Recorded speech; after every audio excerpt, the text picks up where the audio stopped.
Brigpol Renita Rismayanti, anggota Divisi Hubungan Internasional Polri. Dalam tugasnya bersama pasukan perdamaian PBB di Republik Afrika Tengah, Brigpol Renita menjadi inisiator digitalisasi database kasus kriminal. Berkat inisiasinya, pasukan PBB dan kepolisian lokal dapat memantau dan mencatat kondisi keamanan wilayahnya secara real time. Terobosan tersebut membuat Brigpol Renita mendapat pengakuan internasional sebagai poluan terbaik PBB di tahun 2023. Masih banyak pelaku kriminal yang belum ditangkap dan masih berkeliaran di masyarakat sekitar. Lalu atas berkat database itu kita jadi bisa membantu mereka sebagai polisi lokal untuk lebih memperbaiki sistem mereka dalam penegakan hukum. Penerima Anugerah Hugeng Award 2026 kategori Polisi Inovatif adalah Brigadir Renita Rismayanti, anggota Divisi Hubungan Internasional Polri. Selamat sekali lagi kami ucapkan kepada Brigadir Renita Rismayanti, anggota Divisi Hubungan Internasional Polri. Kami mengundang untuk naik ke atas panggung menerima trofi Polisi Inovatif Hugeng Awards 2026.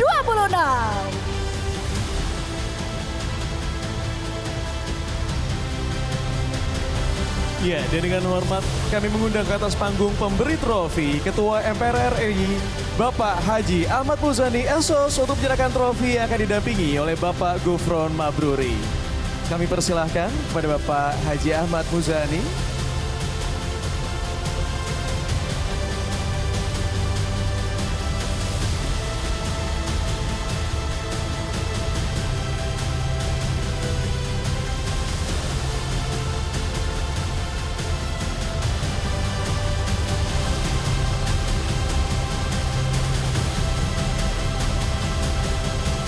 Hadirin sekalian, dengan demikian trofi diberikan kepada Brigadir Renita Rismayanti, anggota Divisi Hubungan Internasional Polri. Sekali lagi selamat dan terima kasih. Kami persilakan untuk dapat kembali ke tempat duduk.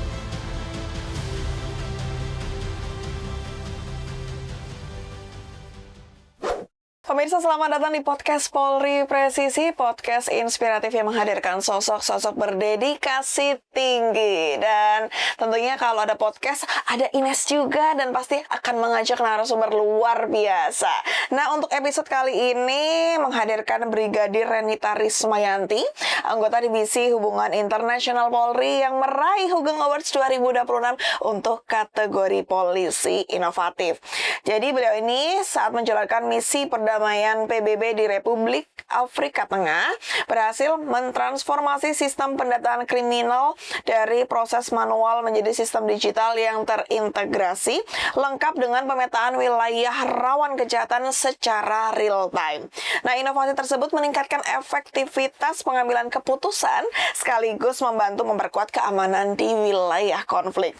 Nah, seperti apa kira-kira kisah dari Brigadir Renita yang beliau juga menjadi poluan Indonesia pertama yang meraih penghargaan Woman Police of the Year di tahun 2023. Kira-kira bagaimana ceritanya, perjalanannya, dan semangat pengabdiannya?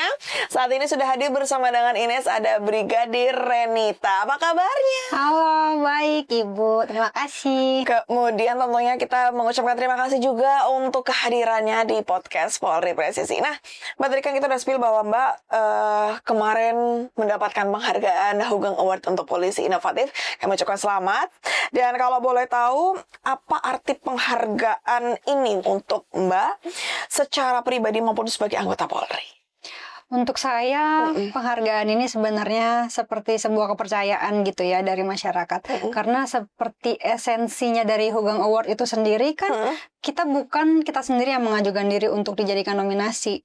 Namun dipilih dan dipercaya oleh Dewan Pakar seperti itu. Jadi kepercayaan itu yang harus saya jaga terus-menerus. Baik, kemudian bagaimana perjalanan hingga akhirnya dipercaya untuk mewakili Indonesia dalam misi perdamaian PBB di Republik Afrika Tengah? Mungkin boleh diceritakan.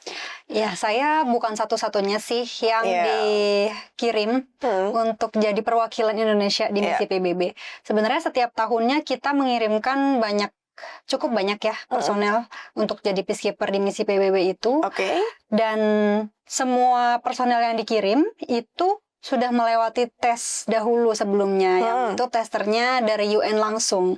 Oke. Kebetulan saat itu saya di tahun 2022 di kloter saya itu 8 orang sekali diberangkatkan. Jadi itu semua berdasarkan skill masing-masing yang dibutuhkan di negara-negara tersebut gitu.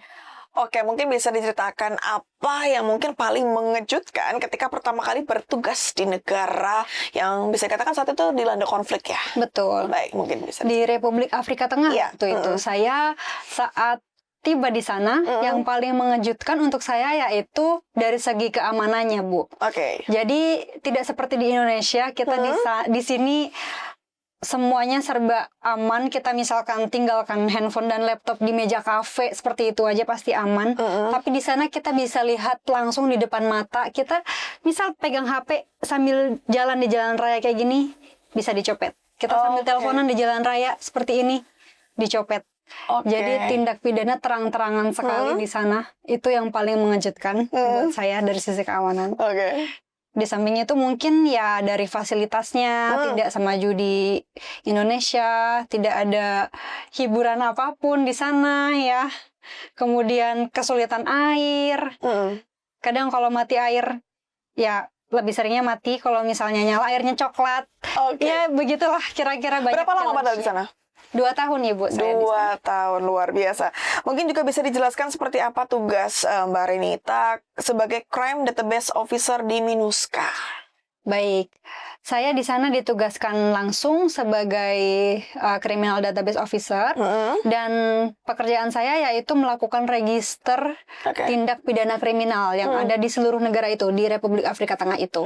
Gitu. Jadi di sana seperti di Mabes Polri tugas saya. Jadi kita punya polda-poldanya seperti sektor-sektor saat itu dibagi menjadi 4 sektor.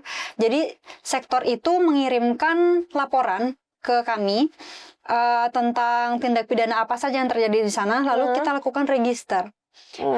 Dari situ kita bisa generate statistik. Seperti misalkan tren kriminal yang happening saat itu di sana apa saja contohnya. Seperti itu. Kita buat laporan mingguan, laporan bulanan terkait tren kriminal tersebut. Tapi gimana kondisi, mau katakanlah sebelum adanya pendataan ini yang dilakukan di sana maksudnya? Nah, itu? Iya, jadi kita belum ada sama sekali berarti? Sebelumnya dari UNPOL sendiri, kita sebagai UNPOL itu melakukan registrasi itu manual melalui Microsoft Excel. Gitu. Jadi kita input satu-satu dari cell by cell seperti itu. Lalu kita lakukan apa namanya? Generate statistiknya melalui pivot table. Jadi sebenarnya saya direkrut di Criminal Database Officer itu bukan karena saya memiliki background IT, tapi karena saya bisa Excel di saat itu gitu. Nah kemudian apa yang menjadi titik awal sampai akhirnya muncul gagasan untuk beralih transformasi digital terhadap sistem dari pendataan tersebut? Nah ini karena kita lakukan semua ini by manual ya sebelumnya. Lalu kita jadi memiliki beban kerja yang sangat berat karena kita satu tim di unit itu hanya 4-5 orang. Kemudian pasti teman-teman dari unit lain yang paling tahu kalau unit kita itu yang paling sering lembur, lalu paling sering bawa pulang kerjaan ke rumah. Karena banyak ya sektornya di sana? 4 sektor. Ya, waktu itu 4. Sekarang sudah berubah sih sistem sektornya itu. Nah, tapi karena dari seluruh sektor itu masuk ke kita setiap harinya, jadi itu kita ratusan bisa kasus setiap hari gitu. Kemudian dari chief section itu atasan dari chief unit, itu yang menggagas ide tersebut gitu. Jadi kita kan udah punya nih platform dari UN gitu, Unite Aware namanya. Nah, itu bisa kita gunakan, kita integrasikan register kita ke sana gitu. Kemudian karena kita lihat itu belum sempurna, kita isi gap-gap apa yang kita perlukan, kita lengkapi sempurnakan. Betul, kita isi detail-detail itu dengan membangun UNPOL Case Management. Seperti itu. Nah, untuk proses pengembangannya dari UNPOL Case Management ini hingga akhirnya tentunya bisa digunakan secara efektif. Bahkan sampai sekarang ya? Betul, Nah, bisa digunakan. Gimana? Itu kita bekerja sama dari unit saya di situ sebagai conception maker. Oke. Lalu dari UN sendiri memfasilitasi dengan mendatangkan tim ahli di situ, tim ahli yang menjadi programmer yang bisa memenuhi kebutuhan-kebutuhan kita di situ apa. Oke. Dari situ. Kalau di awal mungkin launchingnya, ada nggak sih kendala teknis atau mungkin non teknis yang dihadapi? Pasti. Apa aja tuh Karena mungkin? namanya perubahan itu pasti sulit ya. Yes. Dan kapasitas kita tuh masing-masing personel di sana beda-beda gitu. Yeah. Jadi kita harus di sana saling kita memberikan pelatihan juga gitu ke sesama teman gitu. Lalu mungkin ada kesulitan juga saat kita harus berkomunikasi dengan yang di sektor. Dan yang di sektor itu terkadang sudah kita berikan pelatihan, namun untuk melakukan perubahan itu masih sulit terkadang. Jadi situ sih kendalanya. Nah, mungkin bisa diceritain mungkin ada pengalaman yang paling berkesan ketika bertugas di Afrika Tengah, mungkin masih diingat sampai dengan sekarang nggak bisa dilupain. Sebenarnya yang paling berkesan itu saat saya diberikan apresiasi oleh UN dan ditunjuk sebagai UN Women Police Officer of the Year 2023 gitu. Karena sebelumnya saya juga tidak menyangka, karena itu bukan hasil dari kerja diri saya sendiri, tapi kerja sama tim seperti itu. Dan saya juga merasa saya bukan apa-apanya jika tidak diberikan jika tidak diajari oleh Chief Section saya dan juga former Chief Criminal Database Unit Ibda Sugi. Nah, itu yang menjadi mentor saya selama saya di sana gitu. Jadi saat saya mendapatkan apresiasi itu ini bukan hasil dari saya sendiri tapi seluruh tim. Itu yang sangat berkesan untuk saya gitu. Baik. Mungkin ada nilai kepemimpinan dan juga profesionalisme apa yang mungkin paling banyak dipelajari selama menjalankan misi internasional yang dirasakan oleh Renita? Sebenarnya saya mencontoh Chief Section saya di sana. Itu jadi beliau tidak hanya memberikan arahan, tapi juga dapat memberikan solusi seperti itu.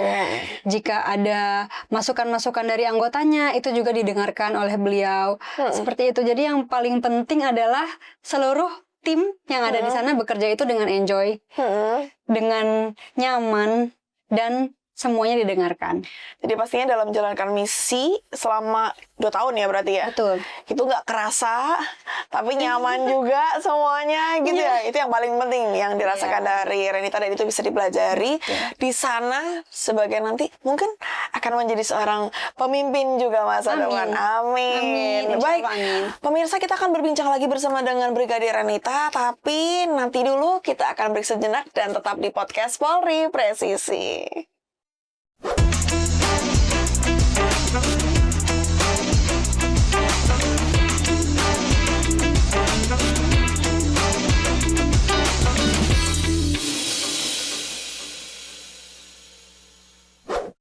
Pemirsa, kembali lagi dalam podcast Polri Presisi, masih bersama dengan narasumber Ines yang luar biasa. Ada Brigadir Renita, personil Divisi Hubungan Internasional Polri yang mendapatkan penghargaan Hugeng Awards 2026 sebagai polisi inovatif.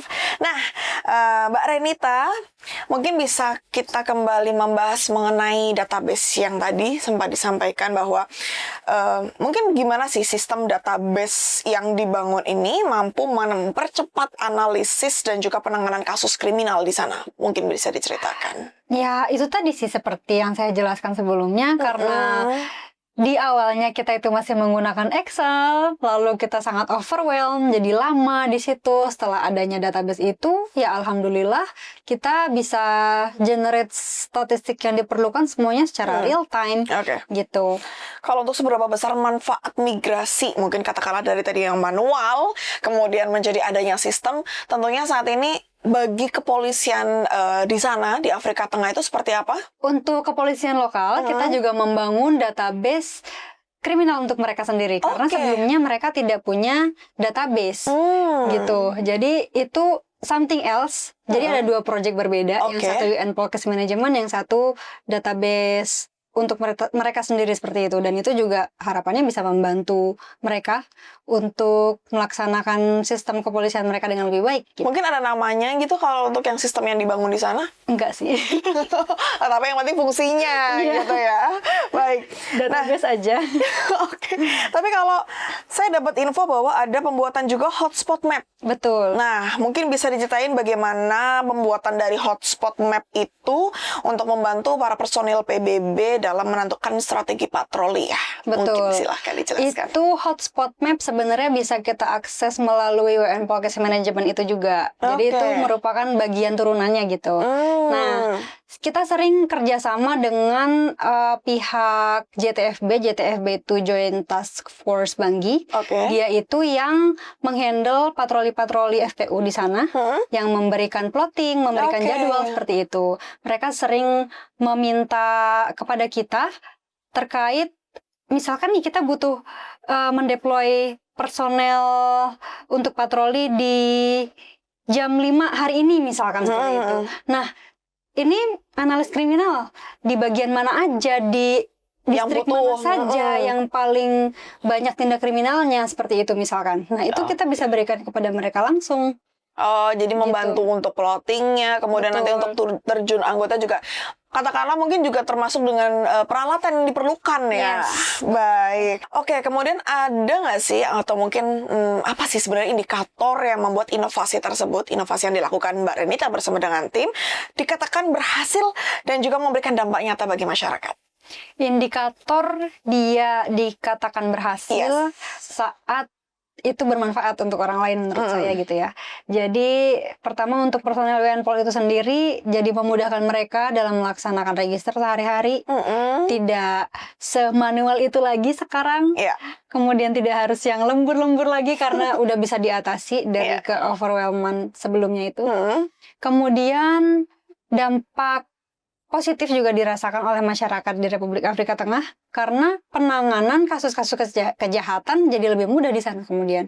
Seperti itu. Karena tepat sasaran. Betul. Apa kejadiannya, kemudian bagaimana metode penanganan yang diperlukan jadinya sudah sesuai seperti itu ya. Ya, betul. Baik, kalau menurut Mbak Renita sendiri yang telah menerima penghargaan sebagai Woman Police of the Year 2023. Apa sih Mbak makna penghargaan tersebut dalam perjalanan karir Mbak sebagai polisi? Makna penghargaan tersebut bagi saya. Kalau itu merupakan sebuah apresiasi ya. Jadi saya bersyukur juga sih, alhamdulillah juga. Tapi saya nggak pernah capek-capek untuk selalu katakan bahwa itu bukan punya saya sendiri, gitu. Itu semua hasil kerja sama tim seperti saya sudah bilang tadi. Dan ya harapannya sih mudah-mudahan manfaat itu bisa dirasakan oleh orang banyak dan juga bisa diimplementasikan lagi di misi-misi yang lain, misi-misi PBB yang lain seperti itu. Amin, mudah-mudahan ya masih berlanjut. Nah, kalau menurut Mbak Renita sendiri, kenapa sih pengelolaan data dan juga mungkin teknologi ini menjadi penting dalam tugas kepolisian modern saat ini? Betul, karena tugas kepolisian sekarang itu kan lebih kompleks ya. Dan juga adanya database itu menurut saya bisa meningkatkan efektivitas untuk pengambilan keputusan pimpinan misalnya, seperti itu. Dan juga sekarang tren kriminal itu sudah melebar ke arah teknologi juga. Bergeser gitu. ya. Betul. Jadi itu dia manfaatnya. Nah, kalau dari Mbak Renita sendiri mungkin ada pesan yang ingin disampaikan bagi anggota Polri, khususnya generasi muda, untuk terus berinovasi di bidang apapun. Seperti apa pesannya? Oke, saya hanya bisa berpesan supaya dimanapun kita berada, dimanapun kita ditempatkan, love your job. Sebenarnya itu aja sih pesannya, karena saya sendiri bukan dalam situasi yang sedang, saya harus ciptakan inovasi apa nih gitu. Tidak, tapi seiring berjalannya waktu kita bisa temukan gap-gap apa yang harus kita perbaiki. Di situ kita bisa berkontribusi gitu untuk melakukan inovasi. Baik, kalau mungkin peluang Indonesia untuk semakin berkontribusi dalam misi-misi perdamaian dunia melalui inovasi dan profesionalisme personilnya, kira-kira bagaimana peluangnya? Iya, sebenarnya peluangnya sangat tinggi sekali sih untuk Indonesia semakin berkontribusi ke misi-misi PBB tersebut. Karena kita di Indonesia, personel-personel polisi maupun poluannya itu dibekali dengan banyak sekali skill sebelumnya gitu. Oke. Jadi walaupun sebelum kita diberangkatkan pun kita dibekali oleh pre-deployment training (PDT). Di situ kita diberikan banyak sekali pengetahuan tentang UN, kemudian pengetahuan baik itu modul maupun taktikal seperti itu. Yeah.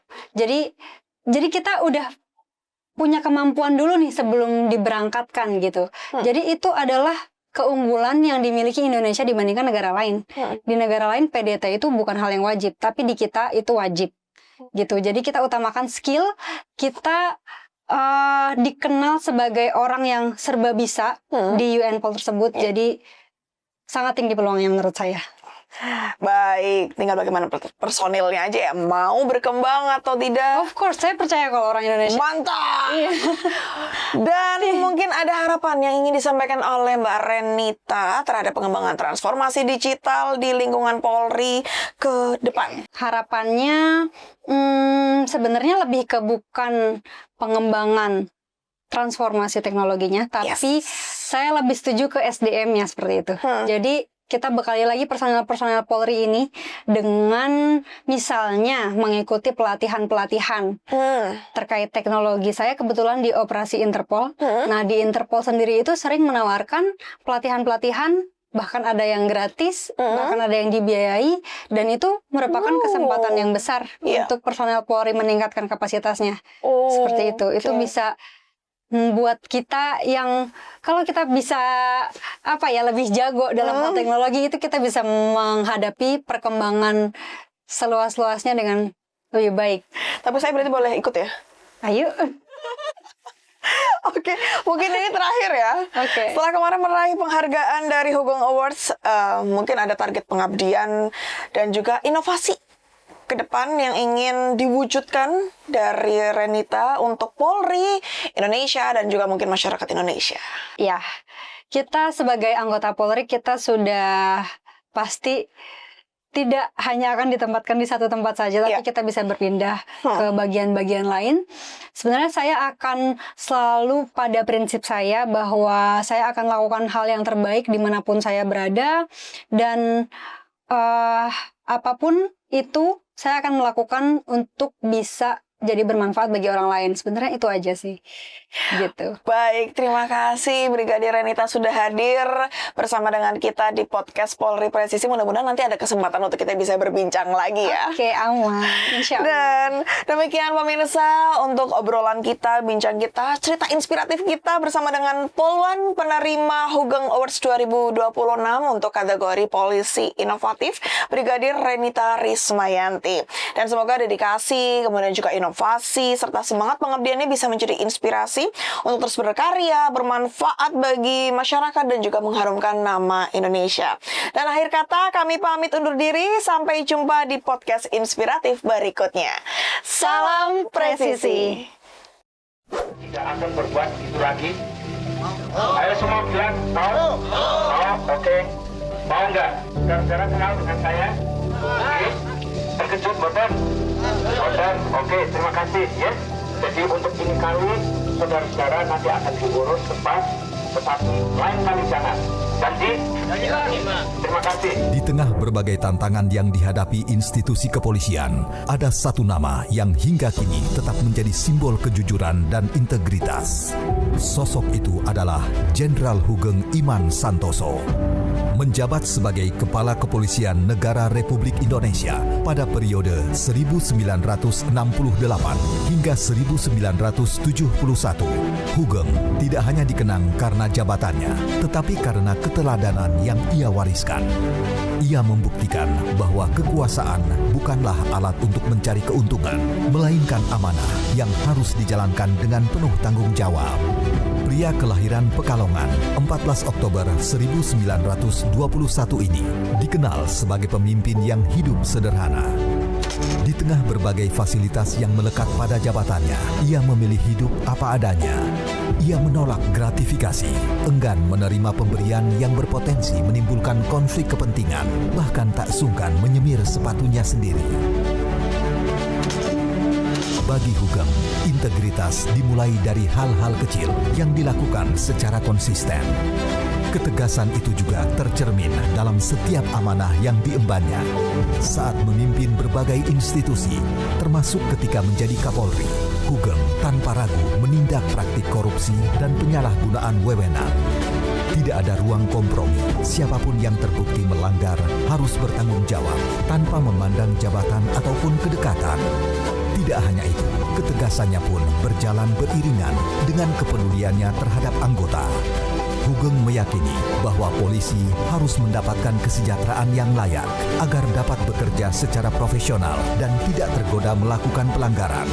Baginya, institusi yang kuat dibangun melalui keseimbangan antara keteladanan pemimpin, kesejahteraan anggota, dan penegakan disiplin yang adil. Hugeng tidak hanya dikenang sebagai sosok polisi berintegritas, tetapi juga sebagai pelopor keselamatan berlalu lintas di Indonesia.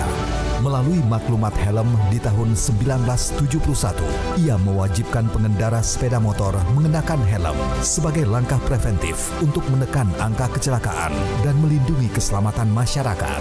Di tengah minimnya kesadaran keselamatan berkendara saat itu, kebijakan visioner ini menjadi tonggak penting yang membangun budaya tertib berlalu lintas hingga sekarang.